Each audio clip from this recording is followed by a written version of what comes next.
Hello students, welcome back to the class. Today we are going to discuss the case study based questions from the chapter 2, that is acids, bases and salts. Before this, I have made the case study based questions from the chapter life processes and chemical reactions and equations. I hope that you have gone through those videos, and if you have not, I will put the link in the I button and you can visit those videos and you can re-watch those videos and clarify your doubts. So let us get started with the case study based questions. And before that, if you haven't subscribed the channel, please subscribe to the channel and put your likes on the video that you are going to watch.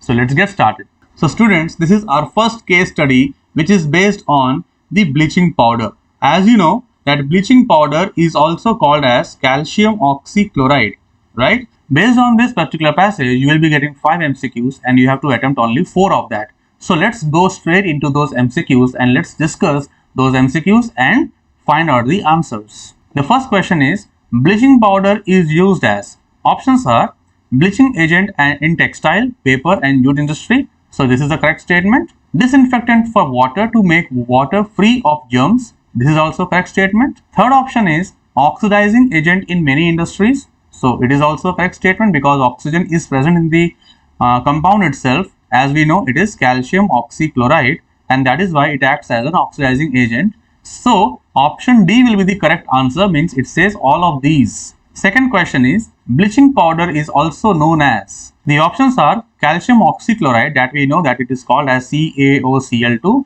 It is also called as calcium hypochlorite and also it is the chloride of lime.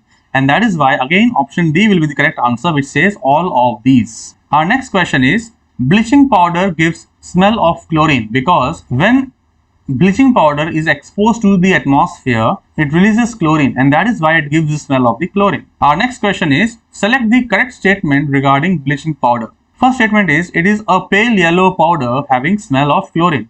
It is a correct statement. Second is, it is sparingly soluble in water and gives milky suspension when dissolved in water. It is a correct statement. Third statement is, as bleaching powder gives nascent oxygen, it shows bleaching property.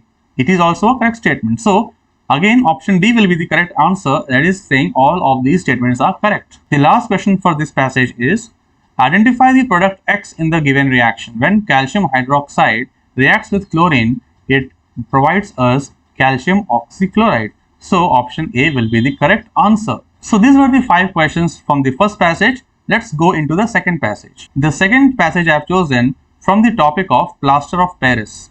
Again, we know that plaster of Paris is obtained from gypsum. It is having the chemical formula of CaSO4 dot half H2O, and rather different properties are there, and all these properties you would have learned in the chapter while studying this chapter. So let's go into the MCQs and find out the answers based on this passage. The first question says, the difference of water molecules in gypsum and plaster of Paris is. Students, when we talk about gypsum, it is having 2 molecules of water, whereas POP is having half a molecule of water.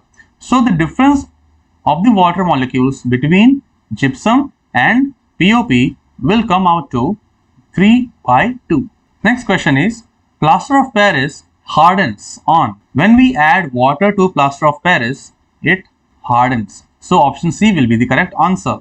The third question is, which of the following statements is incorrect? The first statement is, plaster of Paris is used to ornate designs on walls and ceilings. It is a correct statement. On heating gypsum above 373 Kelvin, calcium sulfate is obtained. It is also a correct statement. Dead burnt plaster of Paris is CaSO4.2H2O. Actually, it is gypsum, not plaster of Paris. Then that is why it is a wrong statement. And last option is, setting of plaster is due to hydration into gypsum. It is also a correct statement, and that is why option C is the correct answer for this question. Next question is, select the incorrect statement with respect to gypsum. First is, it is slightly soluble in water. It is a correct statement. Option B is, it is also known as alabaster. It is also a correct statement. Third statement is, on heating gypsum at 373 Kelvin, it loses water molecules and becomes calcium sulfate hemihydrate. It is also a correct statement. And the fourth statement is, chemical formula of gypsum is CaSO4 half H2O. So half H2O is for the plaster of Paris, and that is why this is a wrong statement, and that is why option D will be the correct answer for this question. The last question from this passage is, plaster of Paris is obtained by. The options are adding water to calcium sulfate. It is not a correct statement. Adding sulfuric acid to calcium hydroxide, this is also not a correct statement. Heating gypsum to a very high temperature, it is heated but not a very high temperature, so it is not a correct statement. Whereas heating gypsum to 100 degrees Celsius is the correct statement, and that is why option D is the correct answer for this question.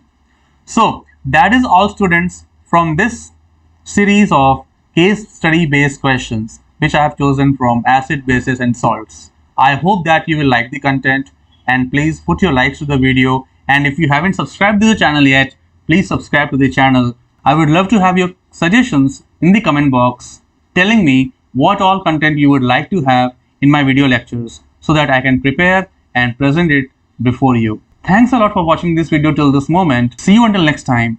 Take care and bye-bye.